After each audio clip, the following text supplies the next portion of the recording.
Welcome back to another video. I'm Akhil with Compass. I'm a real estate agent in the Los Angeles area. In these videos, which document my learnings, mainly of the past few weeks just before I'm shooting the video, and it's documenting my learnings towards my final objective of learning all the information there is to know in the universe. So we're gonna go over a few things today. First thing is me lease cold calling, and also with that Craigslist leases and what those are. Me holding open houses and how that's going to change with the new NAR rules, my farming and the plan for my farm in the Encino area, and my posting and what I'm currently doing now and the results I'm seeing from it from the last few weeks. So it's been about 3-4 weeks since the last video. I've had quite a bit happen, and I kind of just delayed the video a bit so I could have a good amount of stuff to talk about. So yeah, let's see how this goes, and on to the video. So first things first. Lease cold calling. So if you watched my last video or not, you'll be knowing that now I'm currently calling leases on Zillow that have been on the market for a long time, that are listed by property managers. So these are leases that I've just been sitting there. They're not renting for whatever reason, whether it be price or just the photos are so terrible that nobody wants to even reach out, or it's there is no photos, or just whatever the reason is. There's a lot of reasons that places could sit, but I'm just reaching out to those and basically pitching my services as a real estate agent.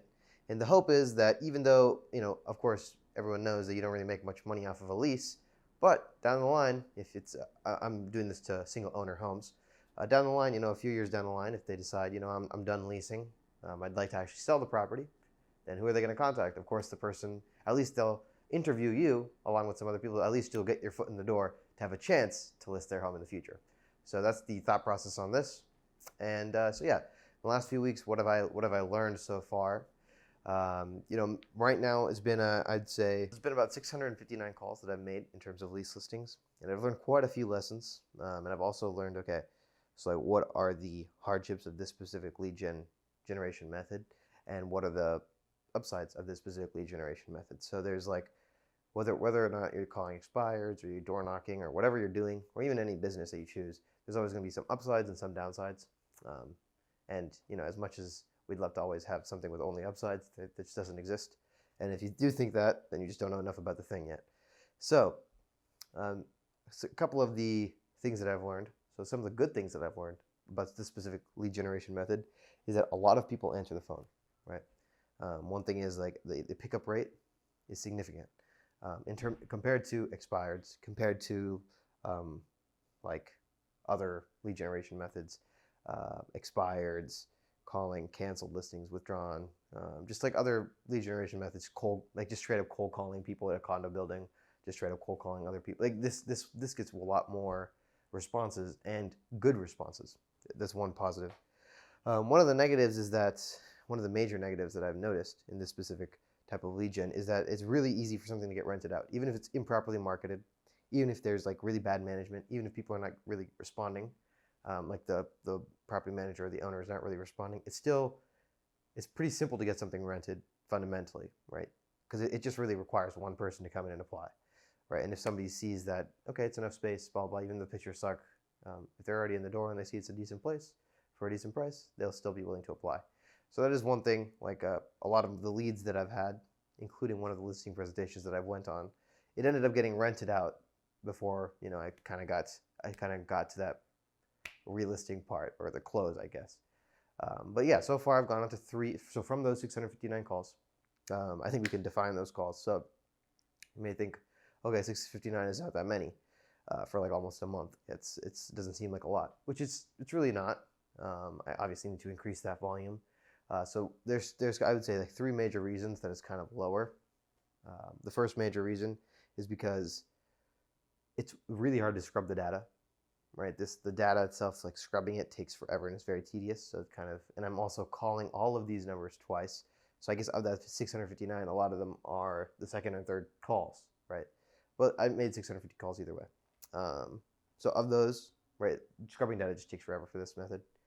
The second thing is, out of this, right, when I have a lot of good calls really fast, if I do this maybe if I do 30 or 40 calls, I'll already have 2 or 3 good conversations that end up lasting 10-15 minutes. So that and it's once I have a good conversation, then I want to schedule something. I want to look into the property more. I want to get a better idea, and that all adds up, and that already takes like per call. If it's a good conversation, it takes 30 minutes total. It's like 15 minutes conversating, 10 minutes of me just looking it up, getting a better understanding. If they want to meet, then I have to spend another like 30 minutes preparing a listing, getting to know the comps, printing out everything, getting everything ready. So there is that, right? And the third reason I'd say, the major reason that it takes that the calls are short, is it's like the process of calling that I'm doing, right? So I'm not only double dialing, right? So which means I call once, right?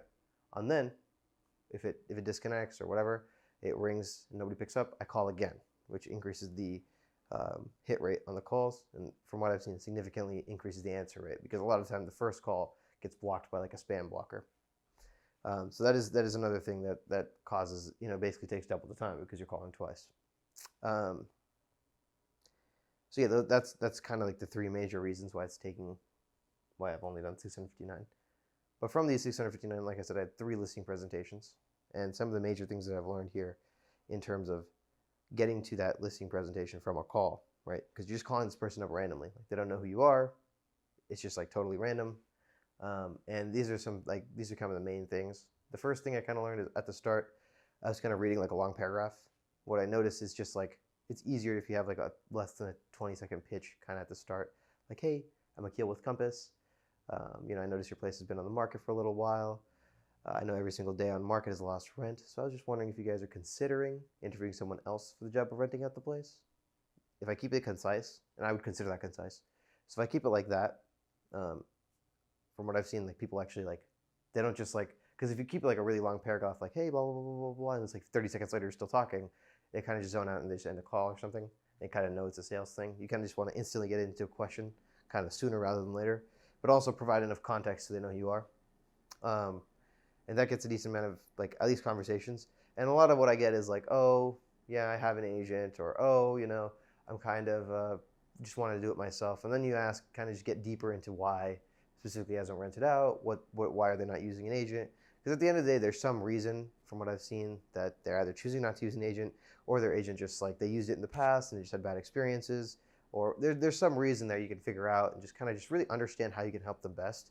And sometimes the best way you can help them is just to tell them, hey, to be honest, I think you could, this is like, it's, if they already have applications, or if it's like they're already priced right, you can just like be honest, like, hey, I think you're already priced right. I would love to list this thing, I would love to, show you exactly how I could do it, blah, blah, just really help them. What my main thing was, like, even in the listing presentation, I was giving tips to say what I would do if I were them, right?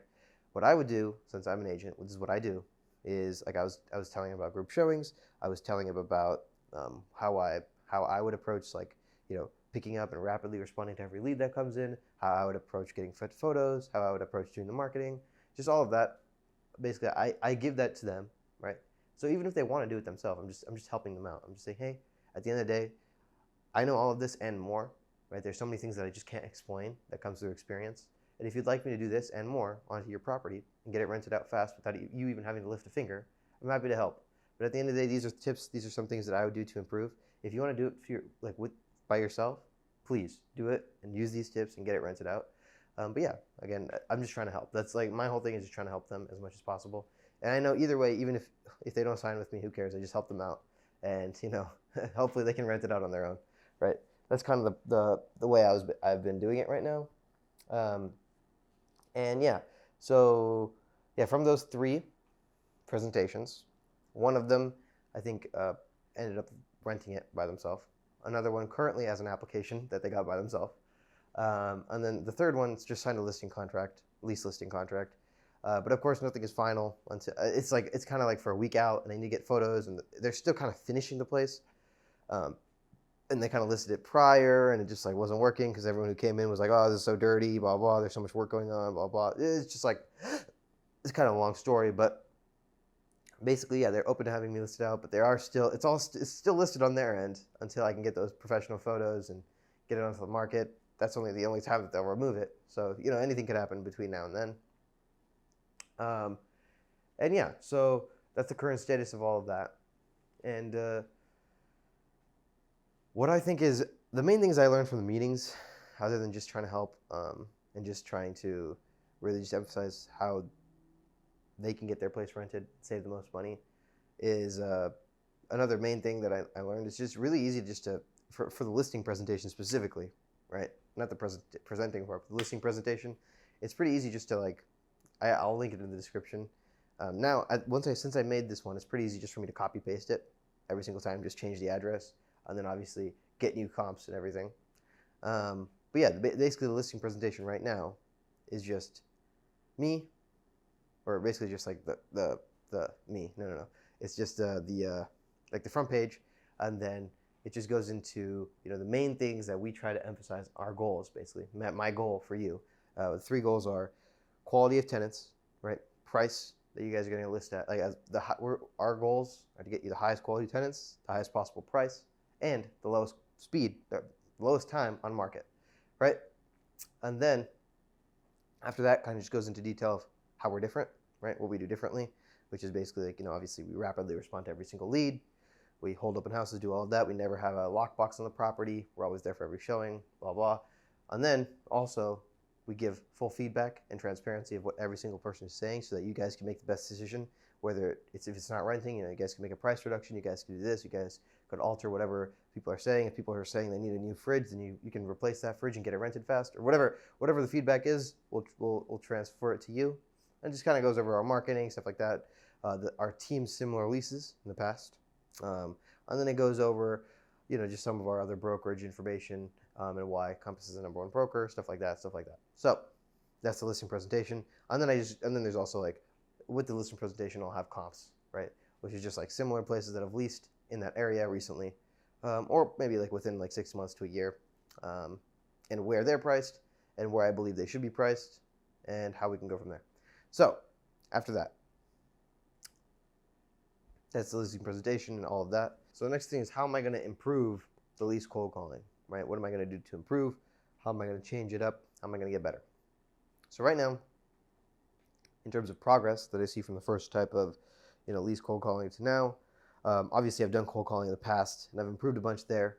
But I think the major shift now, and what's helped me a lot now, is really focusing on how I can best help the prospect. And I have a better understanding of their problem because I've helped a couple landlords like them in the past, right? One landlord, I helped them, and they had a similar problem with the property manager just not getting their place rented out. And I truly fundamentally believe I can get their place rented out because I've done so many leases in the past, and I'm really confident that if they give me the opportunity, I'll be able to over-deliver and get them exactly what they're looking for, because I know how low the bar is for these guys. Like when a property manager lists your place and they're just not willing to do anything, it's like you don't hear from them, you don't get any showings done, there's nothing that happens. It's just like, it's a pain, right? So in this case, I know that I can really over-deliver, do them a really great job, really get their place leased fast. I'm sure I can do it within a week. I normally say we normally get places rented out within 2 to 3 weeks, and if not, we have a full, transparent feedback of what we like. Every single person that came in will have feedback of what they think and why they're not willing to rent it out. And yeah, I mean, it's like at the end of the day, I know I can over-deliver, so I'm really confident on that. And I think over the phones, it's really just about asking the right questions. Because what I used to do before is I'd make my pitch, and if they say, yeah, maybe you can circle back to me in a few weeks, I'm not interested, and then they would hang up. And I'd be like, okay, yeah. I'd be like, okay, yeah, sure, I'll circle back in a few weeks. And then they'd hang up. And then I'd circle back in a few weeks, and they're like, oh, yeah, not interested anymore. And then that'd be it. So what I learned now is the best way is just to ask them, yeah, okay, well, what do you guys plan to do in a couple weeks? Like, how can I help, blah, blah. Just really try to get at the understanding of, like, what is going on? Why are they against using an agent? What have they done in the past, right? What's the current problem? What's the current situation? Do they currently have applications? Are they just really, really, really, really, like, tough on applications? They want, like, a really specific application. They've already gotten 10 or 15, but they're just looking for that one perfect person. Or is it just like they're not getting any activity? Or what's the situation? You're really trying to figure out exactly what the problem is, and then that way I have a better idea, see if they're actually somebody who I can pitch to, and then from there it's just, once you understand their issue, you just pitch them on meeting. I'm like, hey, would you be open to just me coming over there, just giving you my thoughts? You don't have to sign anything, you don't have to do anything.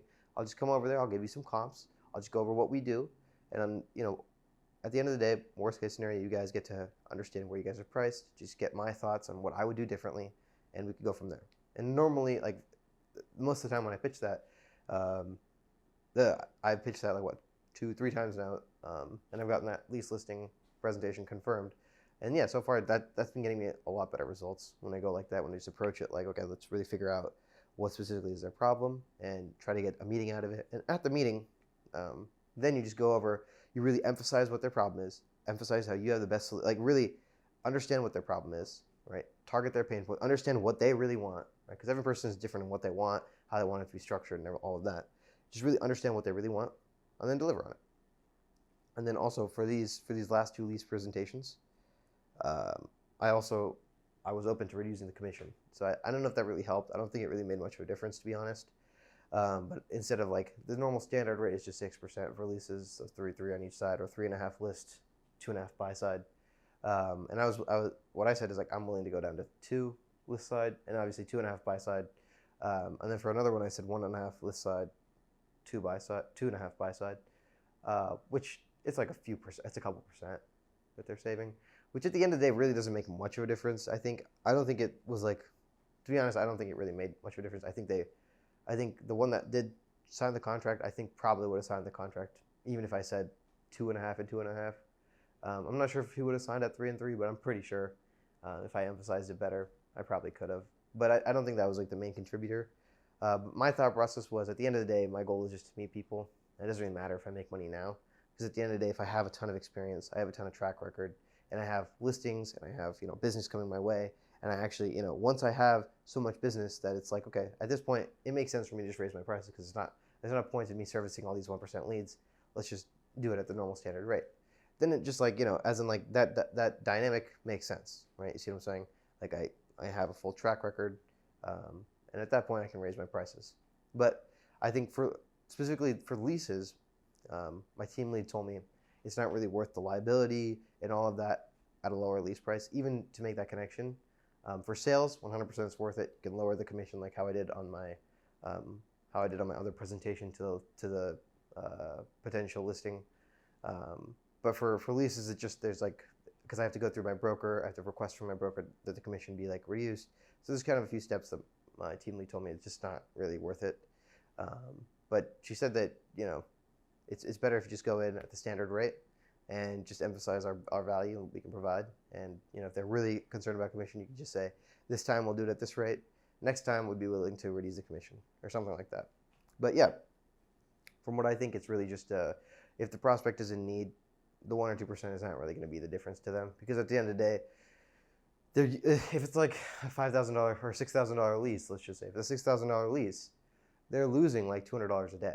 So it's I mean, like an extra % or 2 over the lease term doesn't really matter to them. They're really concerned about just getting it rented in the first place. And another thing that I also noticed about this is that for these like lease listings that I'm calling, I know last video I said basically between 4,500 or between like, I was calling only above 6,000, but now I noticed like, okay, if I go below 6,000, like between 4 and 6, it's not as good, but below 4,000, there's a lot of single family homes that are done by property managers that are just done terribly, and they're still homes. You see what I'm saying? So it's like I'm still talking to the owners, and at the end of the day, why do I care whether it's like a $4,000 or an $8,000 lease? At the end of the day, I want to meet homeowners so I can get a relationship with them and help them out. So down the line, if they're looking to sell, they contact me, right? So what I noticed is that like 3,000 to 4,000 price range, there's a ton of listings, ton of single family, especially in the Valley and like Inglewood, in those areas. And there's like, and a lot of them are listed by property managers that really suck. And yeah, I mean the one lease listing that was signed was $4,750. So yeah, pretty good. I'm now open to even below 5,000-6,000. Yeah, and the last thing I want to talk about here is Craigslist leases.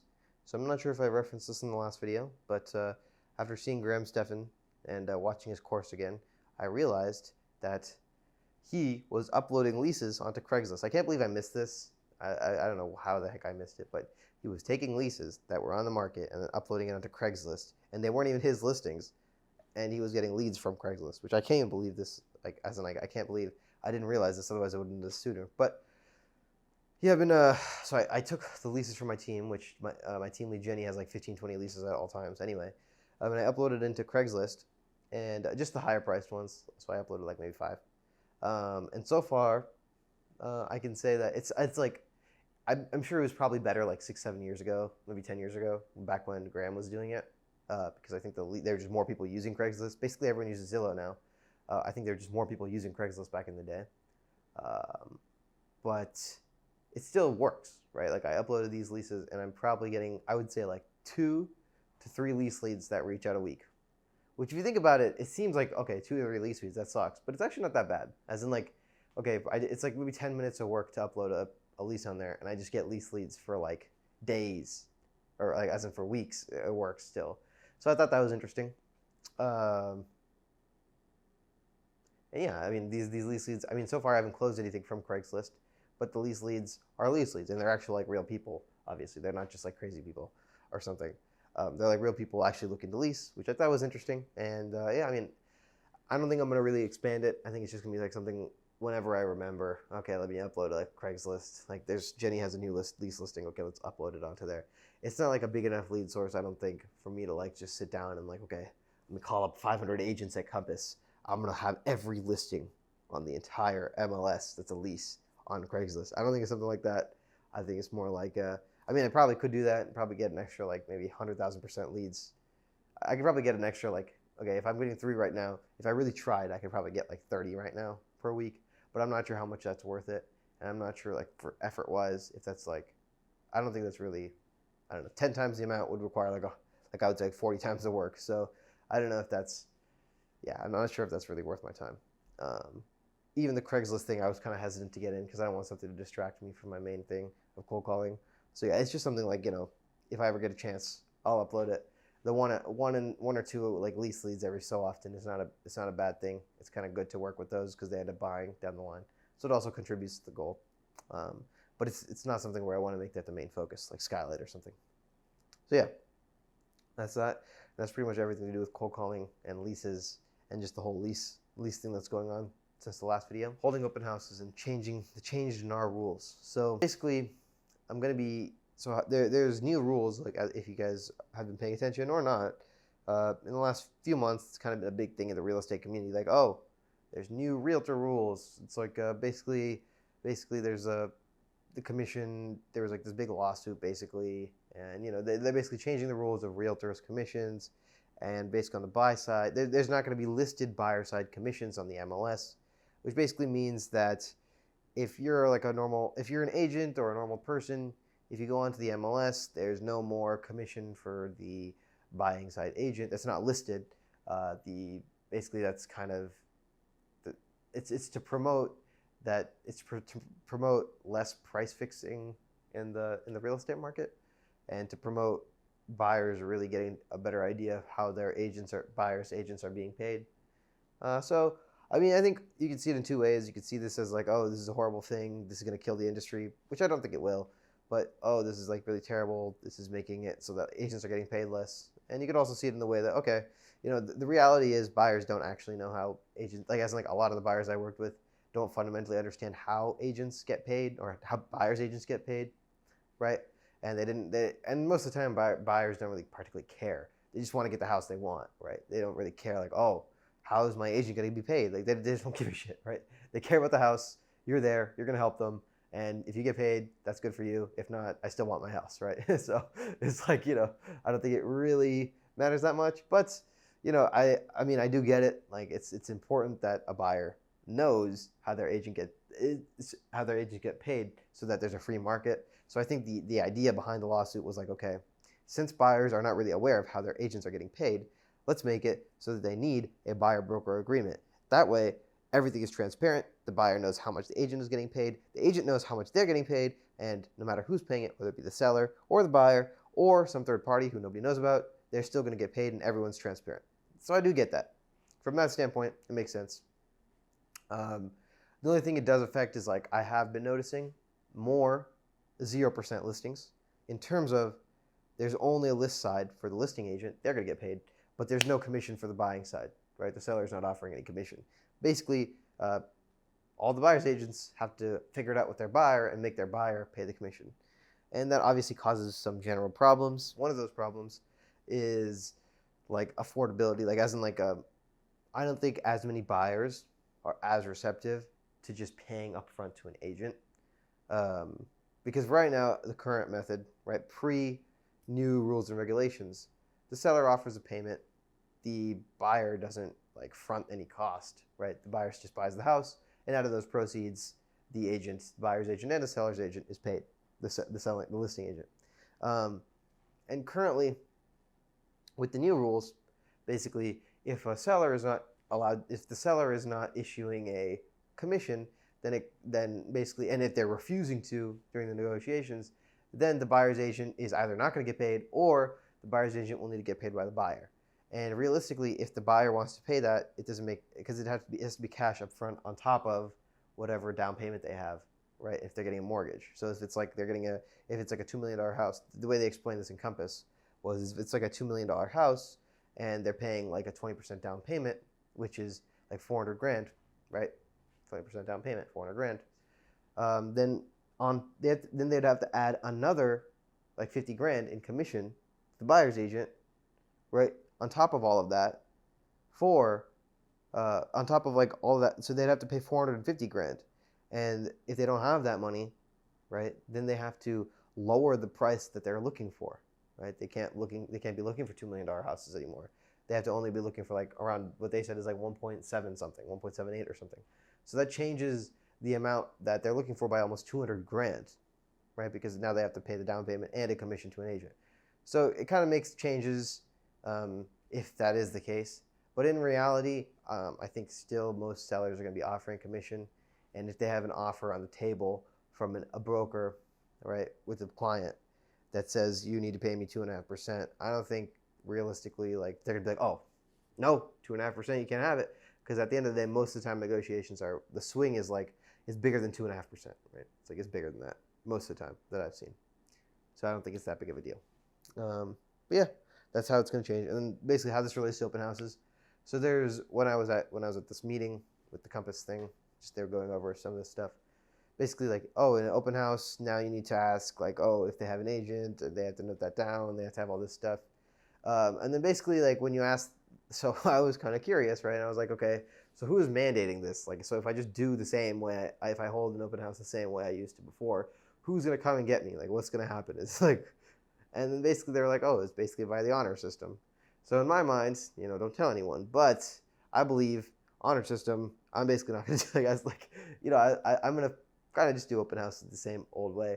I mean, if you look at the new open house sign-in sheets that they're like making, like all the standard realtor form cars, like this new stuff, it's kind of, I don't know, if I was a buyer and I was looking at it, I'd be like, whoa, what is all this? I just kind of want to look at the house, right?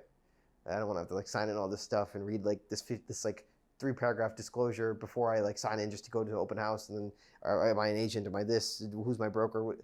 Like, as in like, kind of just like they kind of want to see the house, and if they like the person who's an agent and the agent can emphasize the value, then they'll think about working. And this is by the books, right? I will always ask if you guys are represented. I always ask that, because otherwise, how do I know if it's a good lead or not? So I always do ask if they're represented, what the situation is, are they looking for an agent, blah, blah. I just don't think it should be in a written format, because it just makes it really like jarring, and it makes somebody just want to turn away and just not sign in. And the whole point is to get them to sign in and get their information, get to have a relationship with them so that you could be their buyer broker, right? But yeah, I don't know. That's the way I'm thinking it. Maybe I'm wrong, but that's the way I'm going to do it. So, and then that also brings the question like, okay, what are you going to do for buyers now that it's required to have a buyer broker signature? Well, I think for me, in my opinion, as an agent, I'm more about like, okay, how can I provide the most value?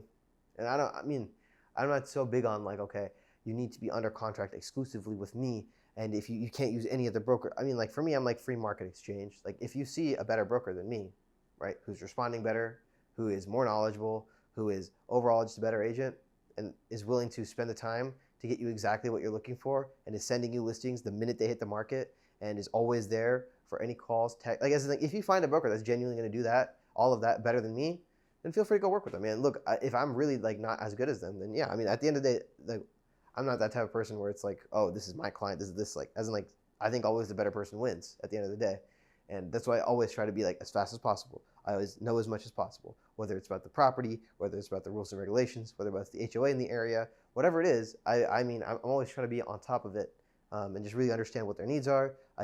If there's something that comes on the market, I send it the second it comes on market. If they're asking me for a showing, the second they ask me for a showing, I'm getting it scheduled already. It's like, as in, like, I really try to provide as much value as possible, right? So I mean, at the end of the day, obviously, it's required for somebody to, if they want to see a place and it's a showing, it's required to have some sort of buyer broker or a touring agreement. And I'm open to either one of those. Obviously, I'll pitch them like, hey, do the new changes. It's required to have a buyer broker agreement or a touring agreement in place. If you guys believe this is the value I provide, I'll really outline and emphasize the value I provide. This is what I provide in terms of value, and 100% seller pays or whatever. We'll figure out the situation on commission, obviously. And yeah, I'll just basically show them the agreement, tell them, hey, we need this to be signed. And if they're like, oh, I want to sign a broker agreement, I'll be like, look, it's fine if you don't want to do it.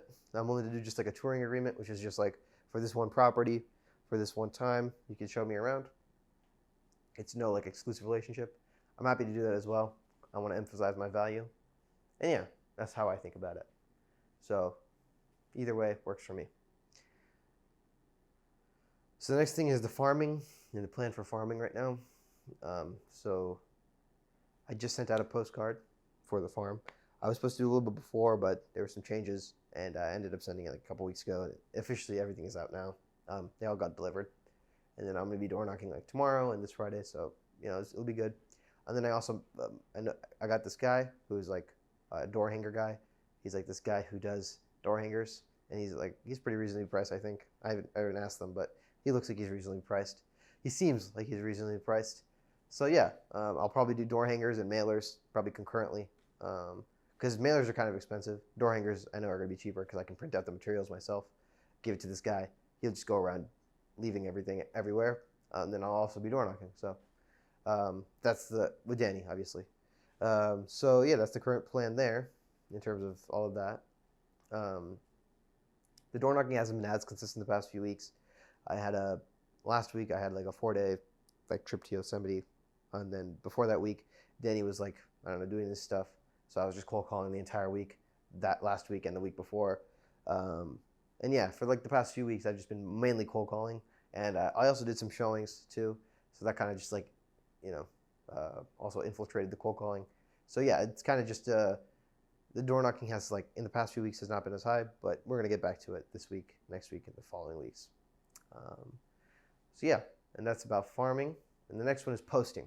So I'm not sure if I said it in the last video, but I am posting once a day, every single day, content that is relevant to buyers and sellers, right?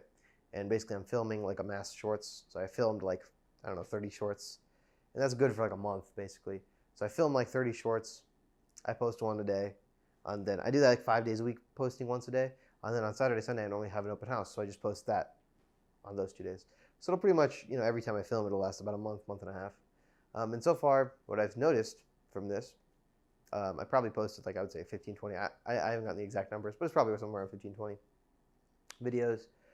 And currently what I noticed is like the highest performing videos are ones related to like selling a house. So like the ones that get the most views. I'm not sure if that's the best, like the most important metric to measure. I'm not sure if views are the most important metric, but the thing that gets the most views currently is like things related to selling, things related to open houses. I think the most viewed video is one where I'm talking about like horrible open houses exist. Here's what not to do. And that's currently the most viewed video. And I think I'm going to continue to gear towards selling and just things related to selling, like open houses, showings, stuff like that. Because I see like a lot of people are interested in that. So maybe I also did like I was at an open house and I did kind of like just like on the spot video that also performed pretty well. So I thought that was interesting. So yeah, I'll just keep trying different things, see what performs best, and continue to do those. And yeah, that's the kind of the plan from here on out. Of course, the reason I'm doing this is because I feel like, okay, I have an opportunity with social media just to really emphasize and provide value in terms of the shorts. And what better way to do that than just like, and it doesn't really take that long. It takes me like 15, 20 minutes to edit one, and then it takes me like 2 or 3 hours to film all 30. So it's like, I don't know, every single day, it's like if you divide it out, it's like a 30-minute work for every day. It makes sense. Like, if I get one good lead in a year, it's worth all of the work and stuff. Or even if I just get all of those people who know me already, like I follow a lot of on LinkedIn and Facebook, I follow a lot of my clients, or they're connected with them, or I friended them, whatever specific platform it is. And a lot of those people see my content on a daily basis. And if it's related to them buying and selling, if it's just like random stuff, they're not going to be very interested. But if it's related to buying and selling, they're going to know me as that, like, like a person who's very knowledgeable in the industry, and that's going to help. So yeah, I think that's overall everything that's going on in terms of leases, holding open houses, the changes in the rules and regulations, my plan for farming, door knocking, and posting. I think that's pretty much everything. Other than that, I'm not really doing too much different. Continuing with the follow-ups. The follow-ups and servicing is pretty much my main priority. From what I've seen, it's getting longer and longer every day. As in more and more, because again, my CRM is growing. So it's just like more of my time is being dedicated to just following up with people. And by more, I mean like, okay, instead of like 30 minutes of follow-ups, it's like now 40 minutes or 45 minutes. I'm just seeing like a little bit of an increase. I'm sure at some point it'll be kind of a bigger increase, and maybe I'll have to figure out a different way to do the follow-ups more efficiently.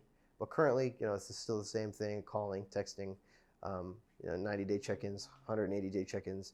I'm also stopping the lease follow-ups, like the old leases that I did that are under like 4,000 or 5,000. Not the landlords, but the clients that I represent on the tenant side that are under 3,000. I'm not following up every 90 days. I'm following up every like 180 to 365 days. That way, it's just more remote, just checking in with them, seeing if they need anything, stuff like that. And yeah, I think progress-wise, I'm definitely seeing, the number of people that I know is growing. The number of people that are currently potentially looking to buy and sell is growing. So that is a good thing. And I think overall, on the long term, maybe like 2 to 5 years from now, I think I'll definitely have some more clients that are interested in buying and selling. And I think these lease leads specifically, lease listing leads, are definitely really, really good. I think if I can continue to get these, if I can get one lease listing every month for the next like 2 years, that's like 24 people that'll end up, 24 landlords that'll end up meeting, which is really, really, I guess, like that I'll end up knowing and meeting, and I mean, so many people that I'll end up following up with, and then all of the people that I meet from those open houses, from those showings. I think it'll be really, really beneficial from that. And then one more thing I forgot to mention is the open houses. I'm going to try to hold slightly higher priced open houses south of the not in the valley, but in like maybe West Hollywood, Hancock Park, that area. I'm going to try, because I know that I really like that area, and I know the new constructions go for a lot. So I'm going to try. We're going to see. I mean, I know how to get open houses in the other areas just by mass texting agents. I'm going to try that now in Hancock Park, in that area. So yeah, let's see how it goes. And I think we went over everything, and day by day, little by little. So on to the next.